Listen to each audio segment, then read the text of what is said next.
Hey guys, welcome to the Newman Hour. I'm your host, Tory Newman. This is episode 9, which means next episode will be double digits. Let's get it. 10 episodes. Let's go. But this is week 8 preview predictions episode. So we're just going to run real quick through it. We're not even going to go through general news. I think we hit most of the same things that are happening still going on in the last episode. So yeah, let's get into it. For those who care, I went 7-6 last week in the games I predicted. I didn't predict all the games. I just didn't predict the last, I think it was the Thursday night game. I just didn't get the episode out before then. But yes, 7-6 last week, 35-14 for a whole year that I've games that I've recorded and predicted. I'm trying to get this out before the Thursday night game.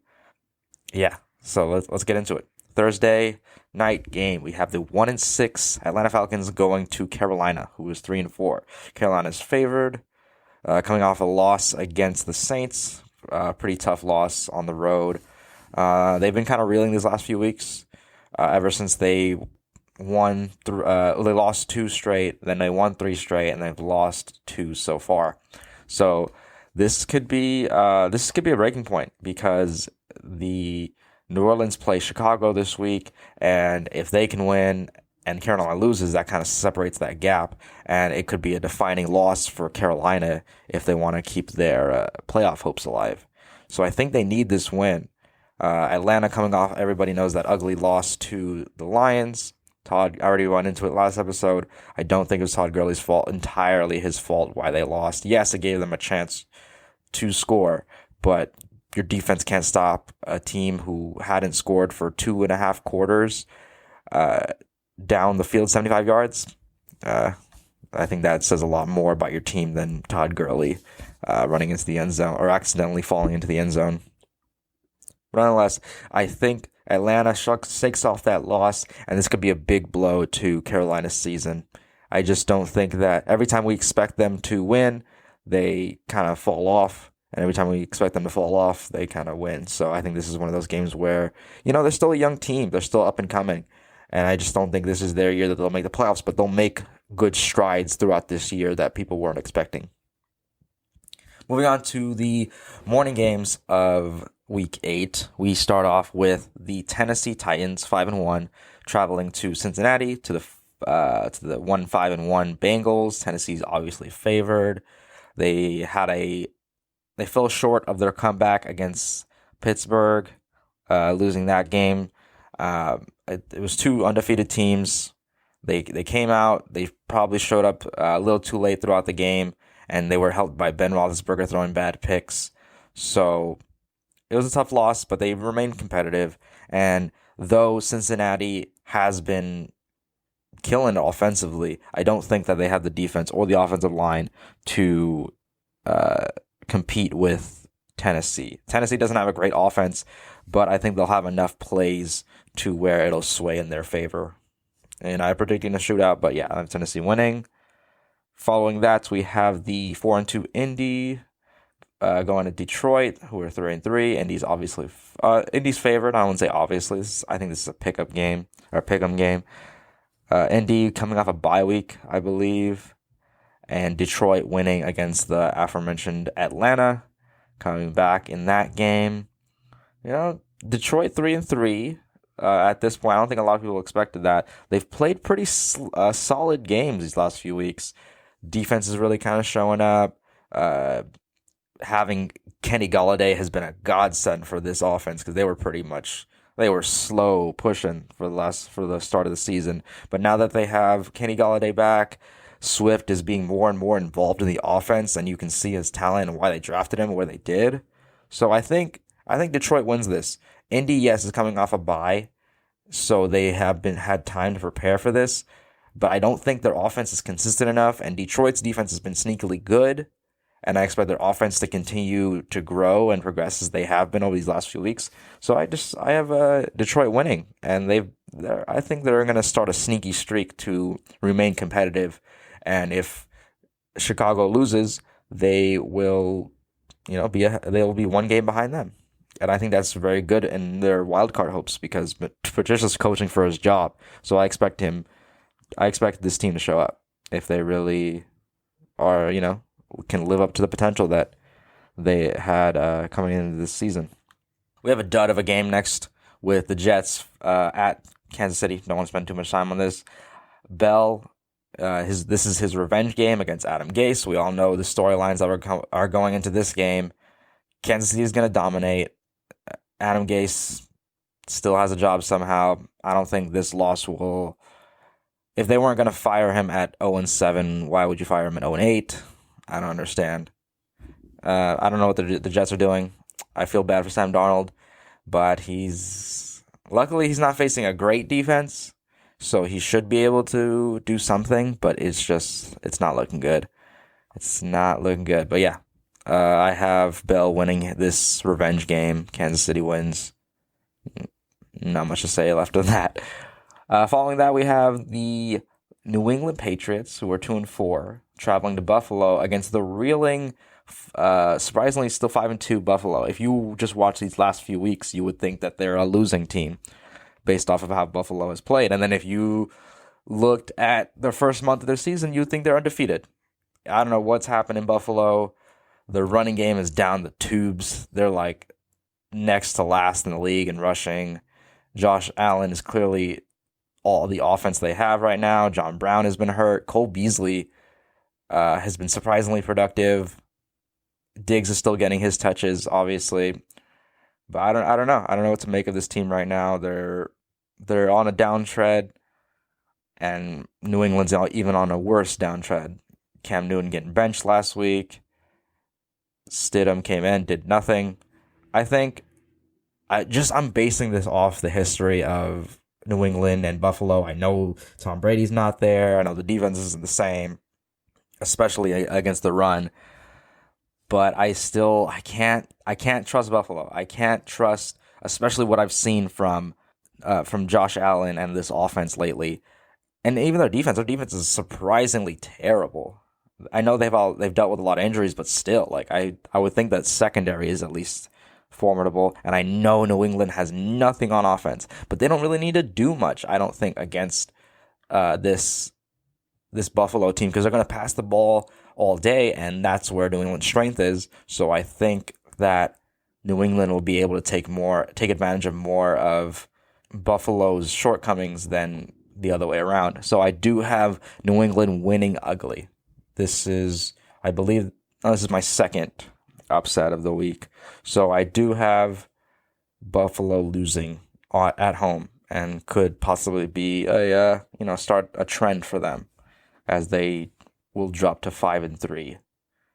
Following that, we have my Raiders traveling to Cleveland to take on the 5-2 Cleveland Browns. Imagine saying that twice. 5-2 Cleveland Browns. They are going to be dealing without their star wide receiver, Odell Beckham Jr.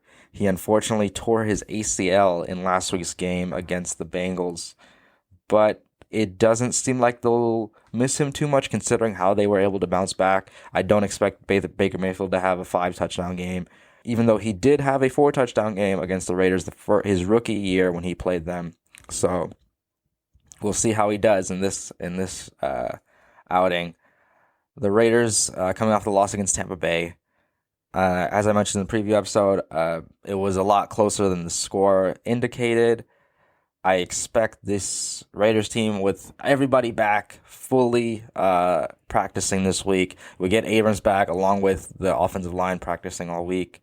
Hopefully we get Trent Brown back, and we bounce back because we need this win. Dropping to 3-4, and the AFC, who is surprisingly very competitive this year, is not going to help our playoff hopes. I know we have a 7th spot, but I don't want to have to count on that. I want to be comfortable cruising into the playoffs, because this is the first year of Vegas, and it's tough. I need my Raiders to win.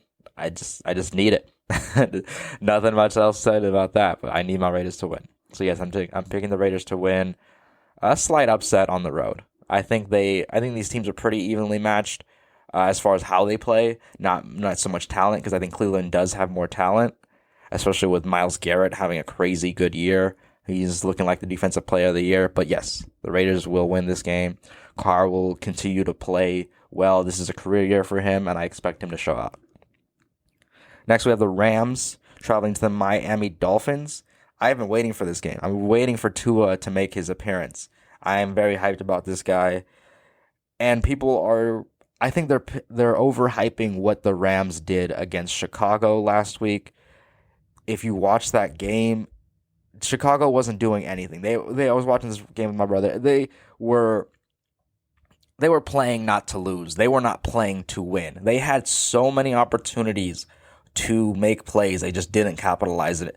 Like, I know Ramsey had a pick, but if you watched the game and you saw some of the throws, he was getting beat by dudes. It's just Foles was missing him. That defensive line, I will give credit, was doing well against a bad offense, though. So I don't want to overhype what this Rams defense is, especially since they lost another player in their secondary, their rookie Terrell Burgess, I think. I'm sorry if I'm mispronouncing your name, but yeah, he's just another injury for this defense, and I don't think they will be able to do what they did against Chicago to Miami. I do expect the Rams to win because they are, I think, a more talented team. They're just a better put together team, and this is Tua's first start. Though they had a bye to prepare, I don't think will be enough to get the win. We'll see how he does. I hope he does well, but I'm expecting the Rams to get their second win in a row and going 6-2. And next we have the game of the week, in my opinion, and I think in most people's opinion as well, because this is just always a classic matchup whenever these two teams clash. We have the 6-0 Pittsburgh Steelers going against the 5-1 Baltimore Ravens. Ravens are favored, surprisingly, against an undefeated team. And they haven't been, even they have won 5 games, but they haven't won very convincingly against good teams. Yes, they haven't really beat any good team, actually. They didn't show up again. Well, I guess they're the best team they've beaten so far was the Cleveland Browns with their 5-2 record. But moving on with this game, I think this is a defining game for division seeding. This is just a huge matchup for all parts involved. Pittsburgh coming off a win against the undefeated Titans. So they're back-to-back tough matchups. This is really going to test this team and see if they can, be contenders for that top seed, if they're for real, as far as like Super Bowl contenders. Baltimore's coming off a bye. Lamar Jackson, I think he needs to have his signature game. He hasn't had one so far this year. He needs to have that to build confidence and build momentum for this almost second half run, because if they don't, Pittsburgh is just going to run away with the division, and I don't see Baltimore playing on the road helping their Super Bowl aspirations. Yeah, so I expect Baltimore to have one of their best games against a great team. Yeah, I have the Baltimore Ravens winning. And next we have the Minnesota Vikings against the Aaron Rodgers. That's it. There's not much more to say. Minnesota has been a huge disappointment this year, and that's through everybody's eyes, even Vikings fans. They were expecting much better, but this is the Vikings way. They give you potential in a playoff year and you expect them to follow up that with a good season, but they just always fall short. It looks like this team is going to go into full rebuild mode. I don't know what they're doing. They have like veterans who can still contribute to a winning team, and they have super young guys. I don't understand what they're doing. They don't have a clear plan, and when you don't have a clear plan and you don't have an identity, you're not going to be a successful football team, which is disappointing. Because, you have good players like Dalvin Cook, Adam Thielen, the rookie Justin Jefferson, some very good but aging guys on defense, and it sucks. I don't know why nobody's talking about Mike Zimmer on the hot seat. I think he for surely deserves to be on the hot seat. I don't know what they're doing. They're worse than the Lions. Enough said. Moving into the afternoon games. First up, we have the 2-4 Chargers going against the 2-4 Denver Broncos. Denver getting run over by the Kansas City Chiefs, who developed a running game all of a sudden.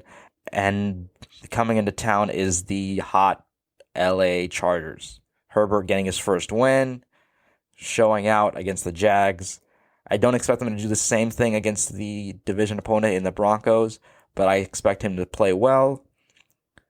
And I think I'm predicting the Chargers to win. And with this win, if Herbert shows out and Locke continues to struggle, his job might be in question. I don't think they'll take it away like next week, but if he struggles throughout the year, this team was potentially a playoff team. And yes, they have had dealt with many injuries, but he just hasn't played well regardless. And it might put in question whether he is the future of this team, because he was not a first round. If he was a first round pick, for sure he'd be a lock no matter what happens this year. But I think he was a second or third round pick, and he wasn't even the starter heading into last year when they drafted him. Granted, he was hurt, but he wasn't the initial plan. So we'll see how they handle that situation. But yeah, Herbert is definitely showing out, and I think he gets a confidence boost win that could, lead to something. They'll be 3-4. He won't be completely out of it. So let's see. Yeah, we'll see what they can do. And I think that if the Chargers win, they can do more with it than what Denver has been doing right now. Next afternoon game, we have a key division matchup between the 4-3 San Francisco 49ers and the 5-1 Seattle Seahawks. Seahawks lost a heartbreaker to the Arizona Cardinals. It was just a back and forth game. It was 7-on-7 practice. Neither team was able to get pressure on the quarterbacks. Kyler Murray had a great game. Wilson would have had a great game if he didn't have some of these ugly picks. The floater to Carson, the floater at the end of the game picked by Isaiah Simmons. And that's what happens when Wilson doesn't play perfect. If he's not perfect, the Seahawks always have an opportunity to lose because that defense isn't stopping anybody. I didn't expect Arizona to play as well as they have because, frankly, outside of that Dallas game, the games before that they were slouching and it looked like they'd gotten figured out, but they've gotten back on track. I think it helps that Chase Edmonds is in the lineup. Kenyon Drake hasn't done anything this year, and Edmonds is just giving that extra juice to this offense. Hopkins obviously continues to kill. Kirk is coming along nicely. It's gonna be tough. But focusing on this game, San Francisco coming off a big win against New England, really just ran all over them, and I expect them to have that same game plan against Seattle. Seattle, the formula is always the same. Russ, keep cooking, and it's going to be all on you this game because you don't have your star running back in Chris Carson. I don't know if Hyde is playing. He might still be hurt. I heard the likes of this guy named DJ Dallas. I think he's a rookie. He could get a number of touches. So it looks like the running game is going to be pretty much non-existent. It's going to be all Russ. And we'll see what he can do against this pretty hurt San Francisco defense. It's really going to come down to how much can San Francisco control the ball with their running game and keep Russ off the field. But I am predicting Seattle to win. They need to bounce back. They can't fall to 5-2 in this division. Everybody's close. So I expect this will be a competitive game because it always is between teams in this division. But Wilson will bounce back and win another close one because that's how they play. Following that, we have another NFC matchup between the New Orleans Saints and the Chicago Bears. New Orleans winning a close game against Carolina. Chicago coming off a disappointing loss and was much bigger of a margin of a loss than it showed on Monday night against the Rams. I originally predicted Chicago to win because I don't believe that the New Orleans team has played well as their record shows, and it still is uncertain whether they're going to have Emmanuel Sanders or Michael Thomas for this game. But I just saw before I started recording that Allen Robinson has just entered concussion protocol, which isn't good if I don't know if it was announced yesterday or today. Either way, middle of the week, right before a game, is not good. And that could really put in jeopardy whether he plays or not. And he's the only person on offense that's producing. So if they don't have him, they don't have anybody. So with finding out that news, I am taking New Orleans in this game. They get back in the division race. Chicago, they need to find their offense. Their defense will be able to keep, and this is why it's really good to have a good defense because it keeps you around for and can win you games. So I do expect New Orleans to win. I think it'll put them in a higher regard than what I think they'll deserve. So I think they'll come back to earth next week. They'll continue to ride this streak that been on, which has been tough without their best players. I will say, but yes, the New Orleans Saints will win. Why is this a Sunday night football game? I freaking hate Dallas, man. Dallas and Philly. This is if Danny DiNucci plays, this isn't a game. Even if Andy Dalton plays, I don't think it'll be a game, but I think he'll have a better chance at winning this game if he's in compared to DiNucci. No disrespect to him, I just haven't seen anything. Philly, I'm picking Philly to win this game. I think they can take a hold of this weak division with this win and continue their dominance of this division. Looks like Rieger, Jason Peters, and possibly Dallas Goedert will be back for this team. Like I said, when this team gets healthy, they'll just win the games that they need to win this division because they don't need to win much. But this second half is looking really nice for Philly. Dallas possibly losing their starting quarterback in Andy Dalton after a scary hit last week against Washington. Again, this team, ever since Dak got hurt, has not shown up, and which is crazy. I was looking at stats the other day before my preview episode, and I saw that Dak, even only playing 5 games, is still top 8 in passing yards, which is crazy. I know they were behind in all games, but still, to have not played for 2 games or like 2 or 3 games, and they're still in the top 10. That's crazy. I think that's insane, and it shows how much they miss Dak. This team has completely disintegrated before our eyes. And to close out Week 8 predictions, we have the 5-2 Tampa Bay Bucks against the reeling New York Giants. Giants continue to play hard. They're not getting blown out like Dallas has or look inept like Chicago has, but they've looked nice, you know. They've had opportunities, they've made good plays, but they're just clearly they're just on a lower tier as far as NFL talent, and it sucks because, you know, New York Giants are a storied franchise. You know, it's always nice to see them good, but this is just not one of those years. Tampa Bay doesn't have AB yet, but they will get him next week. Tampa Bay's coming off a big win against the Raiders. They've continued to roll. Their defense continues to show out and show why they're a top 3 defense in this league. We'll see if New York can put up a fight, but I am taking Tampa Bay, obviously, to win this game, continue to roll as they prepare to get a beat. And with that, this closes episode 9, of the Newman Hour. I'm your host, Tory Newman. If you would like to talk to me or find me on social media, it's everything the Newman Hour. I appreciate you guys taking the time to listen, and I'll see you guys in the next episode. Peace.